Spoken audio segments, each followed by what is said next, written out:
Voy a hablar de las tres líneas que creo que se van definiendo en la modernidad y posteriormente en el momento que estamos ahora, que es la tardomodernidad, en lo que llamaría las sociedades liberales, más occidentalizadas, de esta economía mundo global capitalista en el que vivimos, ¿no? Me refiero sobre todo a las sociedades euroamericanas, ¿eh?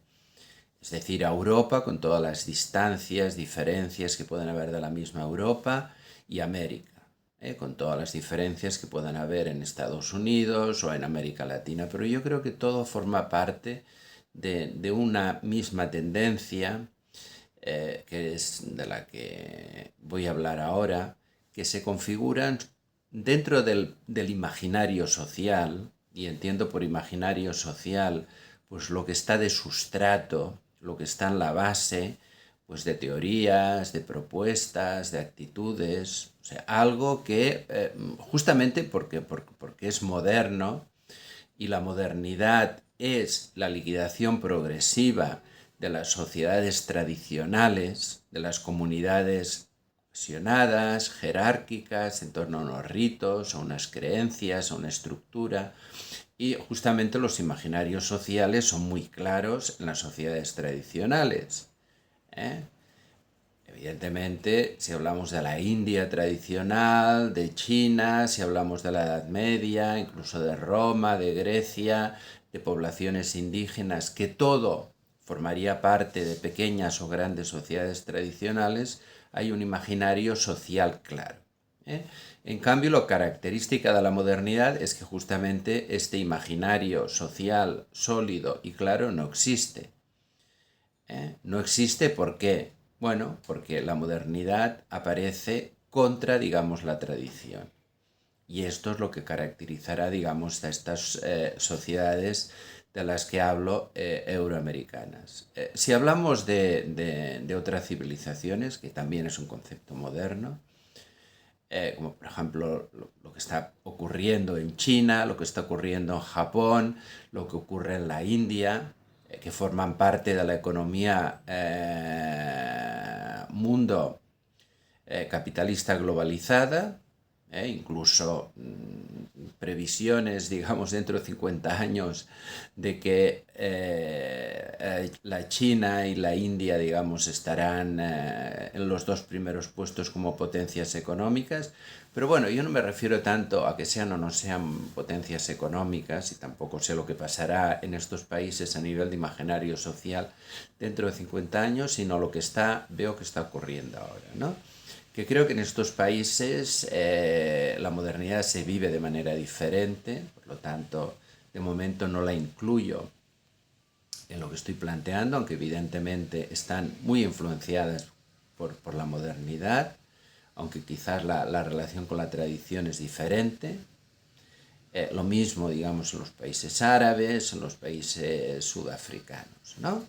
Todo esto al margen de que sean países centrales o semiperiféricos desde el punto de vista económico del intercambio desigual dentro de esta economía mundo capitalista. Evidentemente, en Europa, en Holanda primero, en Inglaterra, luego en Estados Unidos se dan hegemonías dentro de esta economía mundo, son países centrales, muchos países europeos son países centrales, y también Estados Unidos, como he dicho, por supuesto, y en cambio hay países de Europa y América Latina que son países semiperiféricos, nunca periféricos, porque la periferia sobre todo la encontramos cada vez más claro, digamos, en la África subsahariana, ¿no? Eh, Bien, por lo tanto,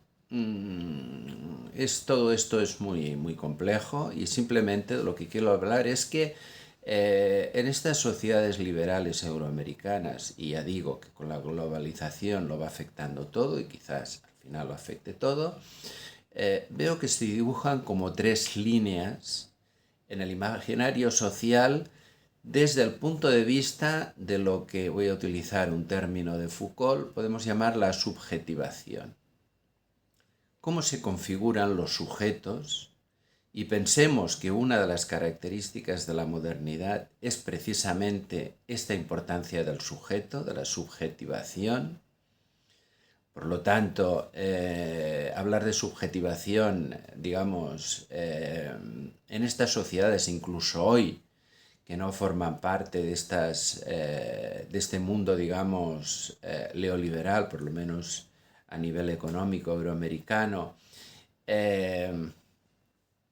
vamos a ver, ¿cómo se configuran o qué es lo que constituyen para mí, digamos, estas tres líneas, ¿no?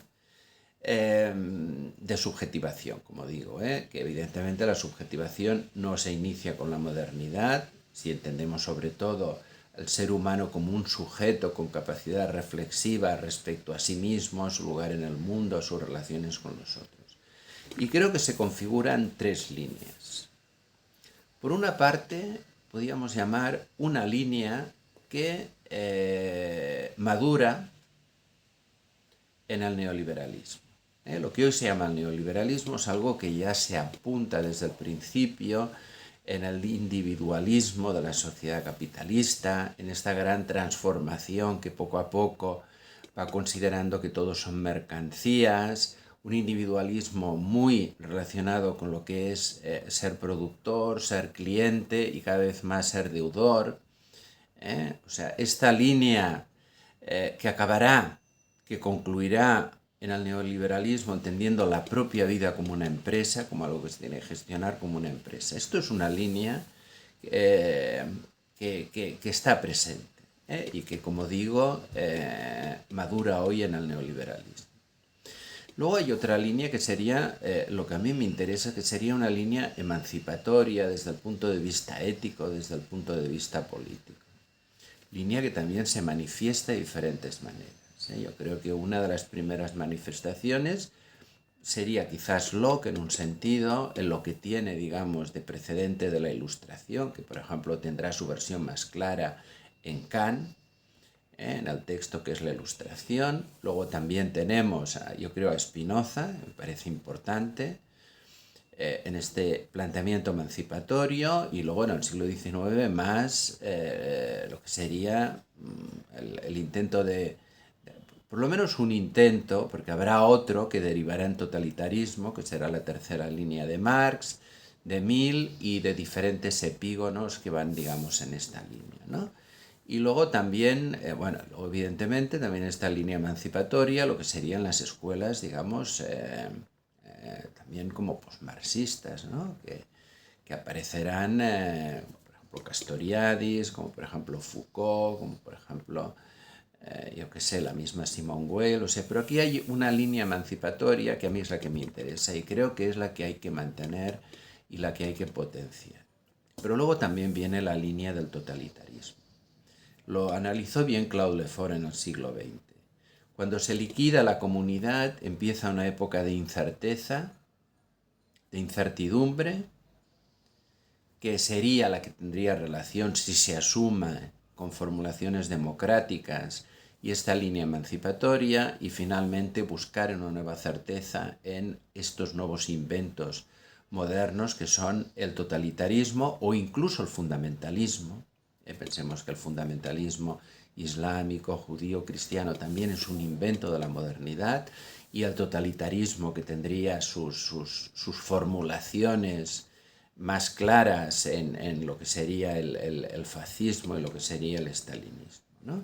Entonces estas tres líneas están trabajando en un contexto en el cual el peligro más importante, yo creo que es lo que Nietzsche llamaba la muerte de Dios. Y esta muerte de Dios quiere decir que vamos creando una sociedad de un individualismo de tipo hedonista, de tipo nihilista, de tipo consumista, que estaría por supuesto ligado a esta maduración del neoliberalismo. El neoliberalismo sería como la propuesta en positiva, ¿no? de este de hecho nihilismo Y digo nihilismo porque no hay ninguna creencia de tipo ética, ninguna creencia de tipo que trascienda, digamos, lo que es este puro, digamos, vivir en el mercantilismo, ¿no?